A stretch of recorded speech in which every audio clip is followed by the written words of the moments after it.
4 दिवसापूर्वी मी माझ्या चॅनलवरती एक तेलावरच्या पुरणपोळीचा व्हिडिओ टाकलेला आहे। जी तेलावरची पुरणपोळी आमच्या जाऊबाई हाताने उचलून तव्यावरती टाकतात। सहसा आपण काय करतो तर तेलावरची जी पुरणपोळी असते ती लाटण्यावरती घेऊन मगच तव्यावरती टाकतो, पण त्या सहज अशी उचलून तव्यावरती टाकतात हाताने।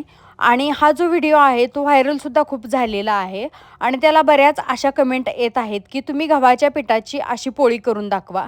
आम्ही परत करताना नक्की गव्हाच्या पिठाची पुरणपोळी करून तुम्हाला दाखवू, त्याच्याशिवाय याच्यामध्ये मैदा वापरलेला आहे अशा सुद्धा कमेंट आहेत। आम्ही मैद्याची पोळी खातच नाही, कारण मैद्याची पोळी वातट होते आणि आमच्याकडे कोल्हापूरला पोळीसाठी म्हणून खास पीठ मिळतं आणि तेच पीठ आम्ही नेहमी वापरतो। जेव्हा जेव्हा आम्हाला पुरणपोळी करायची असते तेव्हा तेव्हा आम्ही पोळीचं पीठ द्या म्हणून दुकानातून विकत आणतो आणि तेच हे पीठ आहे। त्यामुळे तुम्ही जे म्हणताय की मैदा वापरलेला आहे, तर अजिबात मैदा वापरलेला नाही। माझ्या जाऊबाई सांगली साईडच्या आहेत आणि त्या भागात शक्यतो अशाच पद्धतीने पोळी उचलून तव्यावरती टाकली जाते आणि त्यांचं प्रॅक्टिस जास्त असल्यामुळे त्यांना सहज हे शक्य आहे। आणि हेच फक्त सांगायचं होतं म्हणून हा व्हिडिओ केलेला आहे। येणाऱ्या भरपूर अशा कमेंटना उत्तर देण्यापेक्षा म्हटलं चला एक व्हिडिओ बनवूया, म्हणूनच हा व्हिडिओ केलेला आहे। भेटूया अशाच एका छानशा व्हिडिओमध्ये। चला बाय।